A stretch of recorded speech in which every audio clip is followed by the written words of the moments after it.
늘 하나님을 바라보며 하나님의 말씀으로 사는 사람, 늘 주님께 집중하는 사람이 성령이 임한 사람이 것입니다. 우리는 이런 사람 보고 뭐라 그럽니까? 성령 충만하다 이렇게 얘기하는 거예요, 여러분이. 예?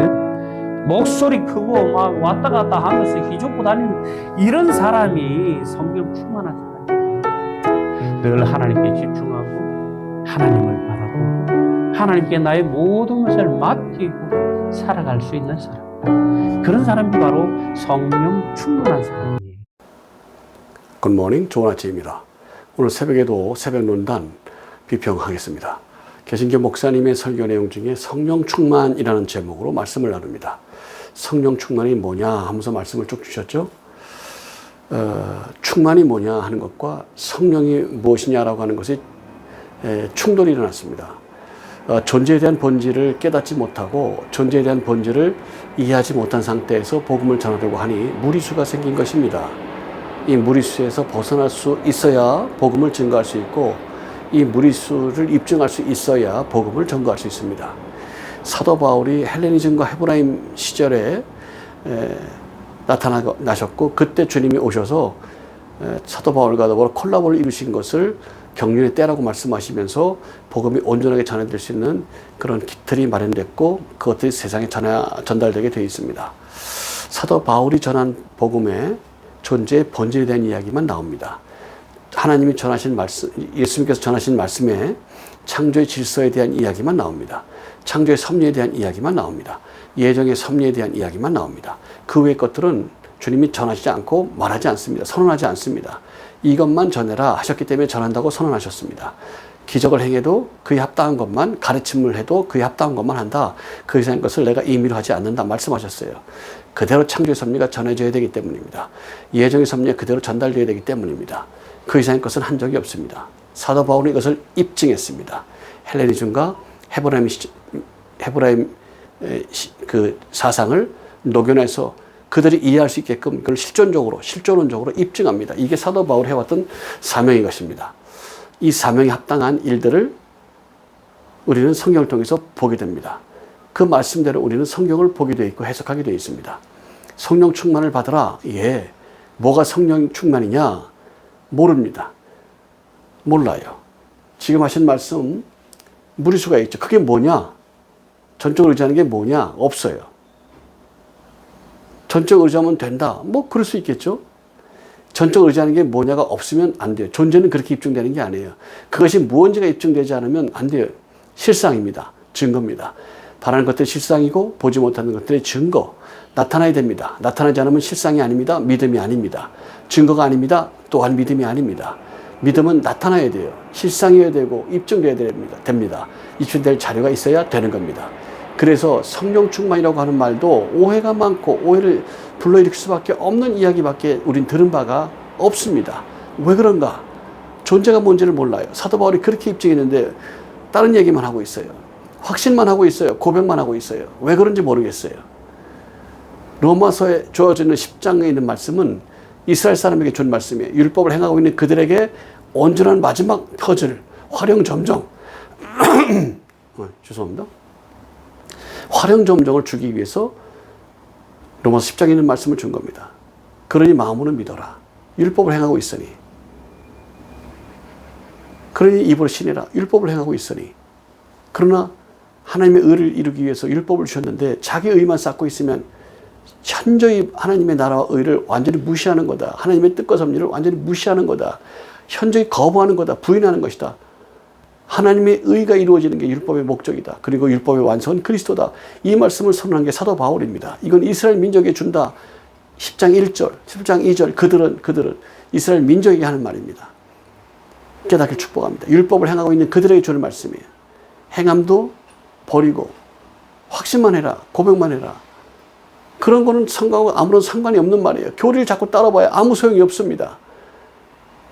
창조질서에 합당한 삶이 믿음입니다. 예정의 섭리에 합당한 삶이 믿음입니다. 그 믿음을 가지고 그에 합당한 열매를 맺으십시오. 심령이, 하나님의 영이 하나님께 돌아가시면 육체는 흙으로 소멸될 것이고 나이테처럼 블랙박스처럼 펼쳐지게 될 것입니다. 거기에 낱낱이 나와 있습니다. 청지기수에 합당한 삶을 살았는가? 예정의 선이 합당한 삶을 살았는가? 양심이 이끄는 대로 살았는가? 이걸 보는 거예요. 양심. 디모데서 1장 19절. 다른 건 몰라도 양심을 버린 자는 파선한 자다. 다른 건 몰라도 믿음에 관해서는 파선한 것이다. 양심을 따르라는 거예요. 양심. 마음으로부터 오는, 속마음으로부터 오는 아버지께서 이끄시는 대로 따르는 선한 마음, 양심. 양심을 버리면 파선이다. 끝났습니다. 천국까지 못 갑니다. 물놀이도 못 합니다. 그건 파선이면 끝나는 겁니다. 뗄감으로 떼는 겁니다. 그 이상은 안 됩니다. 깨닫기를 축복합니다. 오늘 이 말씀도 성령 충만. 충만은 꽉 찬 것이고 성령은 하나님의 영입니다. 성령 충만이 뭐냐? 없습니다. 주님이 하신 말씀을 허투루 들어서 그래요. 사도 바울이 입증한 말씀을 허투루 들어서 그래요. 성령은 속사람이 이끄는 대로, 하나님의 영이 이끄는 대로 그렇게 하겠다고 결심한 선한 마음, 선한 양심, 착한 양자 마음 진짜 그렇게 하기로 결정한 그 마음 위에 부으신 하나님의 영입니다. 이끄시는 거예요. 이렇게 하라, 이거다. 알게 하시는 거예요. 깨닫게 하시는 거예요. 마음에 결심했으니 이제 행동은 나타납니다. 마음을 따라 행동이 나타나요. 행동은 마음에 의해서 결정납니다. 공부하는 게 옳지요. 하기 싫은 거요. 안 합니다. 엄마 말이 들어서 거부하냐? 아니에요. 하고 싶지가 않아요. 그래서 안 하는 거예요. 거짓말하는 거예요. 마음이 행동을 결정합니다. 마음이 행동을 유발합니다. 결심되면 그것이 열매를 맺게 되어 있어요. 그래서 너 지켜야 될 것은 마음이다. 무엇보다 지켜야 될 것은 마음이다. 그 말씀이에요. 율법이 없어도 율법의 역할을 할 수 있는 본질이 있다. 존재가 있다. 뭐냐? 양심이다. 왜? 양심이냐? 사람에게 마음이 있고 하나님의 영을 불어넣기 때문에 양심이라는 것이 하나님의 영이 마음에 자리 잡고 있기 때문에 내가 마음으로 죄를 지으려고 하면 자꾸 혼란합니다. 마음으로 하나님의 뜻을 벗어나려고 하면 계속해서 책망합니다. 마음으로 죄의 법을 따르고 싶고 따르려고 할 때마다 견책합니다. 이끄십니다. 그게 아니다. 이렇게 해라. 이끄십니다. 그리고 그렇게 하기로 결정할 때 보내십니다. 할렐루야. 이게 바로 성령의 역할입니다. 주님의 보혈을 따르기 결심하는 자에게 역사하셔요. 주의 뜻을 따르기 원하는 자에게 역사하세요. 속사람이 이끌려고 하는 거 따르려고 할 때 역사하세요. 그래서 율법이 있기 전에는 양심이 율법이 되었다라고 말씀했어요. 힐난하고 책망하고 견책하면서 이끄신다 이 말씀 주셨어요. 할렐루야. 양심론이라는 게 없기 때문에 양심이라는 것이 규정된 게 없기 때문에 양심에 대한 책자가 없었어요. 그러나 제가 20여 년 전에 30여 년 전에 양심론에 대한 논문을 썼어요. 그리고 그게 나타나 있습니다. 할렐루야. 왜 양심인가? 양심이 없으면 왜 파선한 것인가?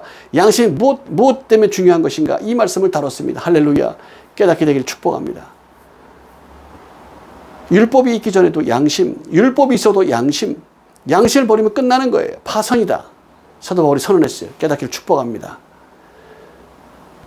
그렇게 결심할 때 보내시는 영, 보혈을 따라서 살려고 할 때, 예수 그리스도의 십자가를 따라 살려고 할 때, 내가 속사람이 이끄는 대로 살려고 할 때, 내 정욕을 버리는 게 맞다고 생각하고 결심하여 속사람이 이끄는 대로 나아가려고 할 때, 그때 이끄셔서 방향을 이끄셔서 발자취가 아버지 뜻에 합당하게 나아갈 수 있도록 만드는 역사, 이게 바로 성령이 하시는 역사입니다. 할렐루야.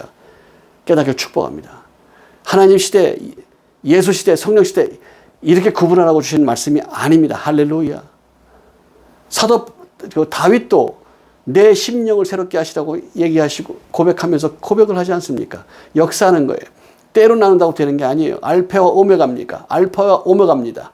처음이고 마지막입니다. 그분은 과거에도 현재도 미래도 처음이고 마지막이신 분입니다. 무슨 시대가 따로 있다고 그러십니까? 그건 학자들이 하는 얘기입니다. 속지 마십시오. 미혹에 빠지지 마십시오. 깨닫게 축복합니다.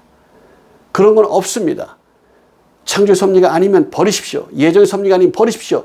교리를 버리셔야 삽니다. 교리대로 이당이다 아니다 구분한답니다.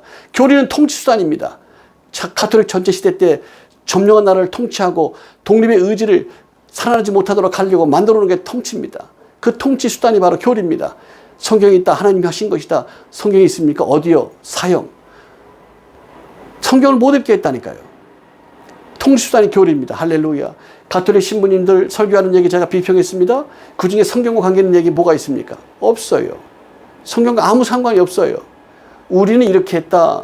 알았어. 오케이, 알았어. 와. 어떻다는 거예요. 그래서 알겠어요. 어쩌라고. 믿음과 무슨 상관이 있어요? 아, 우리 무당 그래. 오케이, 그래. 우리 가톨릭 그래. 우리 무당 그래. 우리 이슬람이 그래. 우리 힌두 그래. 우리 그래. 알았어. 그거 어쩌라고. 우리 통일교 그래. 어쩌라고. 그게. 우리 JMS 그래. 우리 신천지 그래. 그거 어쩌라고. 창조질서가 아니면 버리는 겁니다. 예정의 섭리가 아니면 버리는 겁니다. 아무 상관이 없습니다. 깨닫기를 축복합니다. 그 믿음 안에 거하기를 축복합니다. 할렐루야. 할렐루야. 성령 충만이 뭐냐? 성령이 이끄는 대로 따라가는 선한 마음. 양심을 가지고 아버지께 나아가길 원하고, 양심으로 마음, 속사람이 이끄는 대로 나아가고, 마음으로 하나님의 뜻을 따르겠다고 결정해서 나아갈 때 발자취를 이끄시고 이리로 이끄시는 그 영이 성령입니다. 그대로 따라가기로 결정하고 나아가는 속마음입니다. 할렐루야. 그래서 양심을 버리면 끝나는 거예요. 파선이다. 디모데전서 1장 19절. 파선이 끝나는 거예요. 땔감이에요. 그 다음부터. 놀이도 못합니다. 그거 갖고. 아무것도 못해요. 접촉점은 됩니다. 접촉점. 깨달아야지. 가야지. 그래야지. 이게 옳은 거야. 그럼 뭐예요? 그럼 뭐예요? 행해야지. 접촉점일 뿐입니다. 소금 넣어야지. 안 넣으면 끝이에요.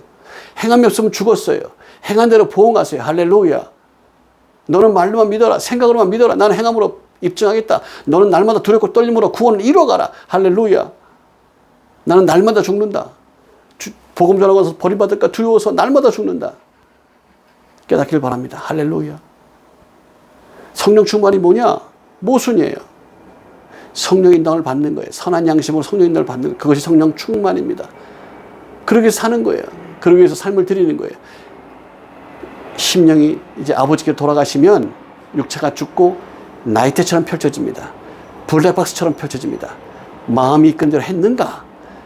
마음이 속사람이 이끈 대로 했는가? 마음이 속사람이 감동 주는 대로 따랐는가? 마음으로 내가 견책하는 대로 따랐는가? 이끄는 대로 따랐는가? 나타납니다. 따라야 열매가 나타나니까요. 행함의 근본은 마음이니까요. 행동의 근본은 마음이니까요. 할렐루야. 할렐루야. 이거를 변명하기 위해서 나는 술에 취해서 몰랐습니다. 이게 한국에 적용됐어요. 이게 참 놀라운 일이에요. 헌법위원회에 들어와서 자리 잡을 때 개신교 개념으로 개신교가 이걸 주도하니까 그걸 갖다가 복음을 주기 위해서 했는데 그 복음을 이용해서 이렇게 엉뚱한 짓이 나온 거예요. 엉뚱한 해석을 해버리고 만 거예요. 나는 술 먹어서 무의식적으로 이걸 하는 거예요. 그래서 술 먹었기 때문에 관용하는. 어느 나라가 관용해요? 미국이 관용해요? 일본이 관용합니까? 더 심하게 다릅니다. 술 먹고 술을 안 먹었어야지 하든가 술 먹었는데 그 짓을 왜 했어? 중형을 때립니다. 미국이에요. 그게 미국이에요. 그게 성경을 통한 성경이 그 율법이 법이죠. 그것이 일본도 그럽니다. 그게 선진국이죠. 우리나라는 그래. 변호사 먹고 살라고 배운 자들, 기득권을 쥐고 있던 자들, 전직 판사, 검사들이 변호사가 돼가지고 오면 그들을 먹고 살라고 형을 자꾸 낮게 때리는 게 전통이 됐어요. 깡패들이 득식을 하는 거예요. 창궐해지는 겁니다. 무슨 죄를 져도 제가 심각하여 징역 2년. 이렇게 돼버린 거예요. 이 죄가 중함으로 징역 2년에 집행유예 3년. 누굴 장난을 놓는 것도 아니고 말이에요. 미국 컬럼바인 고등학교에서 한 아이가 9명을 살생을 했어요.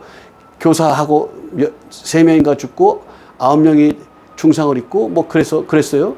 그래서 돌이키고 회개했으므로 학생인 것을 감안하여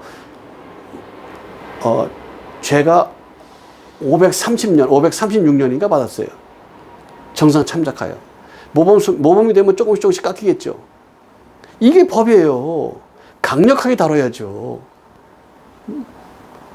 이렇게 하지 않고서 뭐 법을 그렇게 해놓으니까 깡패가 뭐 천지죠. 안 됩니다. 개념 정리가 안 되면 그래요. 실존적으로 정리 안 되면 그래요. 존재로 정리 안 되면 그래요. 더 나아가서 창조의 섭리에 합당한 삶, 예정의 섭리에 합당한 삶으로 조명하지 않으면 아무것도 되지 않습니다. 우리 선교에서는 믿음은 바른 것들 실상이고 보지 못하는 것들 증거인 이 믿음은 창조의 섭리에 합당한 삶, 예정의 섭리에 합당한 삶, 그래야 실상, 증거가 된다. 말씀을 선언합니다. 믿음 안에 거하기를 축복합니다. 믿음 안에 거하십시오. 교리에 빠지면 아무것도 못합니다. 여러분의 영혼보다 중요한 건 없습니다. 깨달으십시오. 여러분의 삶을 축복합니다. Bless you, bless you, and bless you. Bye bye.